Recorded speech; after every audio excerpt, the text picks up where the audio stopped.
তুই না আসলে কি ঘটেছিল বিস্তারিত জানতে সম্পূর্ণ ভিডিওটি দেখুন। মানে নিজের কথাও শেয়ার করি। এই সাকিব আর আমি যে কাজ করছি, এই যে দুজনের মধ্যে যে একটা ভালো বন্ডিং, এটা শুরু হয়েছে কোথা থেকে? এটা নিশ্চয়ই আপনাদের মনে আসছে যে আসলে এটা কবে? এটা কোটি টাকার কাবিন থেকেই শুরু হয়েছে।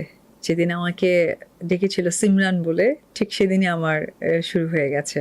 ওই সিমরানের ডাক থেকেই আসলে আমাদের ১ম ফোন নাম্বার দেয়া নেওয়া হয়। সেটা হচ্ছে আমরা যখন শুটিং সেটে থাকি, তখন আমাদের প্রত্যেকটা মেকআপ আর্টিস্টের কাছে একটা করে মেকআপ ব্যাগ থাকে। সেই ব্যাগের মাঝে আপনার মিরর থাকে, টিস্যু থাকে, কাজল থাকে, তারপরে চিরুনি থাকে, অনেক কিছু থাকে। তো হঠাৎ করে আমার মেকআপ আর্টিস্ট যিনি ছিলেন, সহকারী, আমাদের তখন আর পার্সোনাল মেকআপ আর্টিস্ট ছিলেন না, সকলের মেকআপ আর্টিস্টে যাই। শাকিব খানের পার্সোনাল মেকআপ আর্টিস্ট ছিলেন। সে করেছে যে একটা টিস্যু আমাকে দিলেন। তো আমি নরমালি ভেবেছি যে টিস্যু হয়তো বা একটু ঘেমে গেছে, ওটাকে পাফ করতে হবে।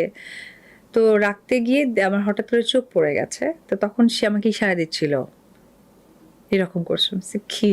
আমি বুঝতে পারছি না, কারণ আমি তো একটু মানে মানে আমি অভ্যস্ত না, মানে অভ্যস্ত দিয়ে বড় কথা না যে আমি এত ট্যালেন্ট না, বোকাশোকা মানুষ।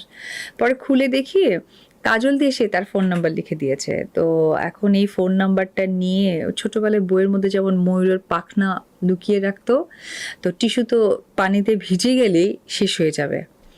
আর সেকেন্ডলি হচ্ছে আমার মা, মানে সবচেয়ে বড় যে মানে মানুষটা আমার সামনে দাঁড়ানো, কি করা যায় এখন?